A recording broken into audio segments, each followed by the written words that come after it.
बड़ी खबर आपको बता रहे हैं। राम मंदिर चोरी विवाद में एसआईटी की रिपोर्ट अब तैयार हो चुकी है। पिछले 6 दिनों में 60 घंटों तक पूछताछ चली है और 150 पन्नों की ये पूरी रिपोर्ट तैयार की गई है। ऐसे में और क्या कुछ उस रिपोर्ट में सामने आने वाला है, इसी पर और जानकारी के लिए मेरे साथ मौजूद है मेरे सहयोगी हर्ष भारद्वाज जी। सर, 150 पन्नों की ये रिपोर्ट तैयार की है एसआईटी ने, इसमें क्या कुछ सामने आ सकता है? बिल्कुल, देखिए, जो कहा जा रहा है कि इतने घंटे पूछताछ हुई, तकरीबन जो पूछताछ चली है 6 दिनों की, और 60 घंटे जो पूछताछ की गई है उसमें कहा जा रहा है कि ट्रस्ट के जो लोग हैं उनसे भी पूछताछ हो गई और वो बंद कमरे में हुई है। एक ट्रस्ट के व्यक्ति से 3 घंटे पूछताछ हुई है, ये बड़ा खुलासा हो रहा है। और क्या उनकी भूमिका भी संदिग्ध थी, ये कहीं ना कहीं सवाल उठ रहा है, क्योंकि देखिए अब प्रारंभिक रिपोर्ट तो तैयार हो चुकी है, लेकिन अब वक्त हो चला है इस मामले में एफआईआर दर्ज करने का, क्योंकि ये कहा जा रहा है कि 2 से 3 घंटे के बाद ये खबर आ सकती है, या शाम ढलते खबर आ सकती है, या फिर कल सुबह भी ऐसी खबर आ सकती है कि एफआईआर दर्ज हो गई है।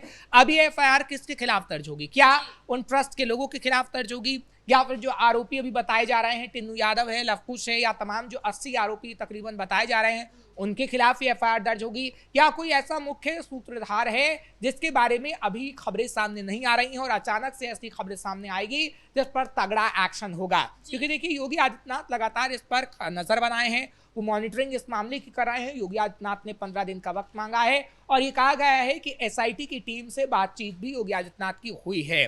अब उस रिपोर्ट में ऐसा क्या होगा वो देखने वाली बात होगी, लेकिन इतना तो तय है कि किसी की मिलीभगत के बिना ये चोरी अंजाम नहीं हो सकती। क्योंकि देखिए ट्रस्ट का कोई व्यक्ति जरूर ऐसा रहा होगा जिसके बारे में अभी खबरें सामने नहीं आ रही हैं, क्योंकि अगर ट्रस्ट का व्यक्ति पूरी तरीके से छानबीन करता, क्योंकि देखिए वहां पर सीसीटीवी 1000 कैमरे लगे हुए थे, 1000 कैमरे का होना कम बात नहीं होती। और क्या 1000 कैमरों में एक बार भी सामने नहीं आया होगा कि कोई व्यक्ति पैसों का गबन कर रहा है?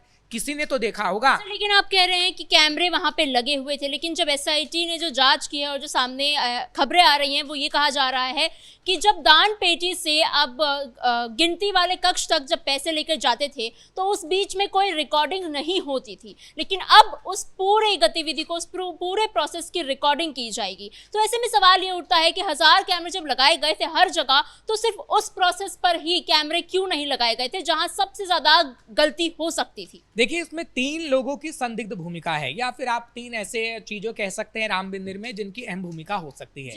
पहला एसबीआई, क्योंकि एसबीआई के पास पैसे को गिनने का जिम्मा था। अब एसबीआई चाहे खुद गिनती या फिर किसी कर्मचारी को लगाती, एसबीआई ने निजी कंपनी को चुना, निजी कंपनी के कर्मचारियों को वहां पर लगाया गया और वही पैसा गिनने का काम करती थी। दूसरा ये कहा गया कि ट्रस्ट के कुछ व्यक्ति थे, यानी ट्रस्ट के जो रिश्तेदार थे उनको लगाया गया था पैसे गिनने के लिए।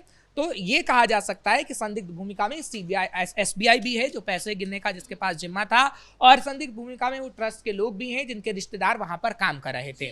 दूसरी बात सिक्योरिटी, क्योंकि सिक्योरिटी की अगर हम बात करते हैं तो आखिर कैसे बड़ी चूक हो गई कि व्यक्ति अंदर से कर्मचारी कैश ले जाया करता था लेकिन उसकी कोई चेकिंग नहीं होती थी।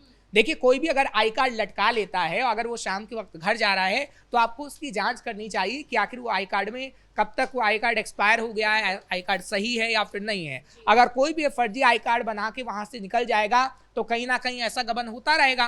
तो सिक्योरिटी पर भी सवाल है कि वहां की जो सिक्योरिटी थी आखिर वो चेकिंग क्यों नहीं कर रही थी तमाम कर्मचारियों की जो शाम ढलते वक्त अपने घर को जाया करते थे। क्योंकि देखिए कैश अगर गिना जा रहा था, वो ले जाया जा रहा था, या तो वो अपने बैग में ले जाते होंगे या अपनी जेब में ले जाते होंगे। अगर उनकी जांच की गई होती, अगर उनके चेकिंग हुई होती तो शायद ऐसा मामला सामने ना आ रहा होता। तो दूसरी सबसे बड़ी संदिग्ध भूमिका में है सिक्योरिटी, पहला एसबीआई, दूसरी सिक्योरिटी, और तीसरा बात करते हैं ट्रस्ट। क्योंकि ट्रस्ट की संदिग्ध भूमिका इसलिए नजर आ रही है क्योंकि जो अंदेशा मिल रहा है, क्योंकि हम ये नहीं कह रहे हैं कि ट्रस्ट दोषी है, चंपत राय दोषी हैं, या फिर पूरा जो ट्रस्ट का टीम है वही दोषी है, हम नहीं कह रहे हैं। जांच जब तक पूरी नहीं हो जाती ये कहना असंभव होगा, लेकिन इतना जरूर कहा जा सकता है कि सीएम योगी आदित्यनाथ जब अयोध्या पहुंचे तो ट्रस्ट का एक भी व्यक्ति वहां पर नजर नहीं आया, और इसलिए कहा जा रहा है कि ट्रस्ट की कोई भूमिका हो सकती है जिससे योगी आदित्यनाथ अभी दूरी बनाए रखना ही बेहतर समझ रहे हैं। क्योंकि 2027 का चुनाव आ रहा है और हिंदुओं का भरोसा योगी आदित्यनाथ पर है, और हिंदू चाहता है कि इस मामले की जांच का सच कहीं ना कहीं सामने आ पाए और उस आरोपी को सजा मिल पाए जो आरोपी करोड़ों गबन कर रहा था उस दान का, जो आस्था के रूप में भगवान लला के चरणों में हिंदू चढ़ाते थे। और तो और देखिए, जो गहनों की बात हो रही है, क्योंकि लगातार वीडियोस वायरल हो रहे हैं और वो वीडियो सच्चे भी हैं कि जो दान करता है, जिन्होंने चांदी की ईंटें भेंट की हैं, जिन्होंने चांदी के जवारात भेंट किए, जिन्होंने सोने के जवारात भेंट किए हैं, उनको आखिर ब्यौरा क्यों नहीं दिया जा रहा कि जो उन्होंने दान किया था आखिर वो रामलला के दरबार में ही है या फिर कहीं पर रखा गया है, बैंक लॉकर में रखा गया है, कहाँ पर रखा गया है। जब वो लिखित में आपसे मांग रहे हैं कि आप हमें ब्यौरा दीजिए, तो आप लिखित में ब्यौरा क्यों नहीं देते हैं? क्योंकि देखिए, ऐसा नहीं है अगर उन्होंने अपनी प्रॉपर्टी आपको दान की है और वो ब्यौरा मांग, क्योंकि उन्होंने स्वेच्छा से की है, ऐसा नहीं है कि किसी ने जबरदस्ती उनसे करवाई हो, स्वेच्छा से रामलला के चरणों में उन्होंने भेंट किया तमाम जो जवाहरात थे, और अब वो स्वेच्छा से ही जानकारी सिर्फ मांग रहे हैं कि अब हमारी वो जो चीज थी जो हमने दी थी रामलला की, जो रामलला की हो गई, आप सिर्फ उसका ब्यौरा दे दीजिए कि आखिर वो गई कहाँ। सर, इसी कारण से सूत्रों के हवाले से ऐसी भी खबरें आ रही हैं कि अब चंपत राय, गोपाल राव और टिन्नू यादव जो भी हैं, ये मैनेजमेंट के जो लोग थे, ट्रस्ट के जो लोग थे, इन सबको या तो बर्खास्त किया जाएगा या फिर इनसे जिम्मेदारियां ले ली जाएंगी और कुछ दूसरी जिम्मेदारियां इनको दी जाएंगी। तो क्या ये सच है? देखिए, योगी आदित्यनाथ एक जिम्मेदार व्यक्ति हैं और सूबे के सीएम भी हैं, तो योगी आदित्यनाथ अगर उनकी संदिग्ध भूमिका होगी तो जरूर होगा कि ट्रस्ट के तमाम जो लोग हैं वो बदले जाएंगे, नए चेहरे होंगे और जिम्मेदारी ऐसे लोगों को दी जाएगी जो ऐसे गबन ना कर सके। क्योंकि देखिए, जो ट्रस्ट के जिम्मेदार व्यक्ति हैं उन पर कहीं ना कहीं सवाल उठ रहे हैं, तो योगी आदित्यनाथ से भी सवाल पूछा जाएगा। हालांकि योगी आदित्यनाथ ने जो 15 दिन का समय मांगा है, उन्होंने तो विपक्षी पार्टी को भी कहा कि भैया आपके पास सबूत है तो आप हमें दीजिए, हम तुरंत कार्रवाई करेंगे। क्योंकि देखिए, जांच 1-2 दिन में नहीं होती है और कहते हैं कि एक जो आरोपी है या फिर 100 आरोपी है उन्हें सजा हो, लेकिन एक निर्दोष व्यक्ति को सजा ना हो। और यही देखा जा रहा है कि आखिर कौन आरोपी है, कौन निर्दोष है।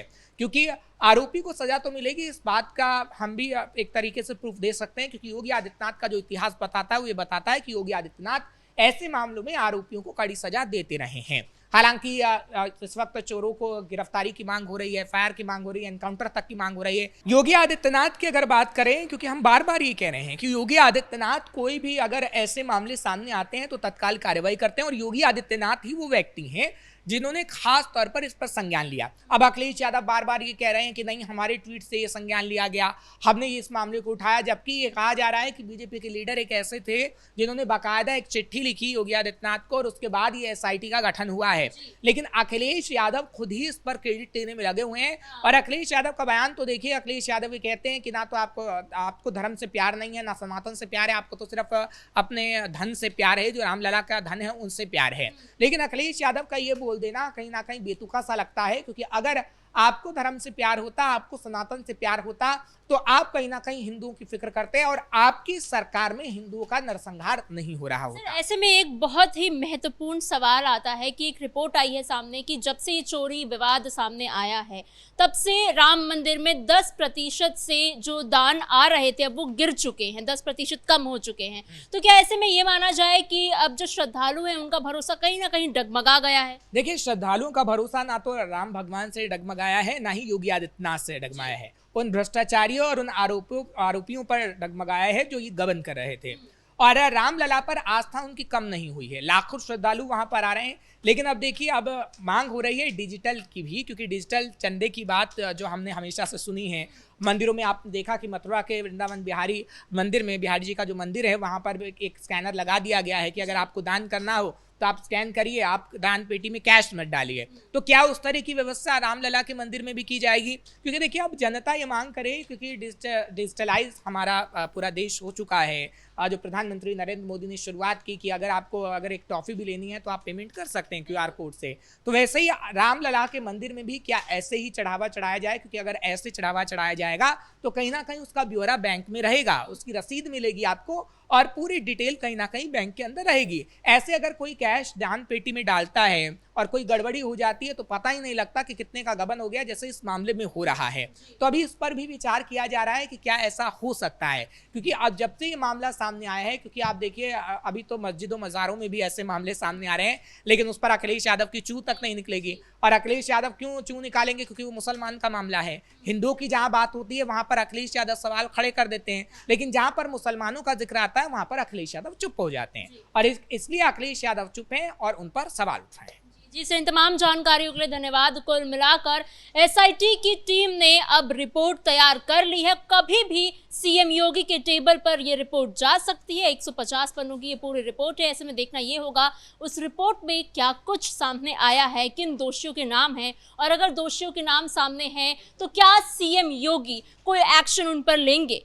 फिलहाल इस ब्रेकिंग में इतना ही। कैमरा पर्सन अशोक भारद्वाज के साथ मैं समीक्षा तिवारी, कैपिटल टीवी उत्तर प्रदेश।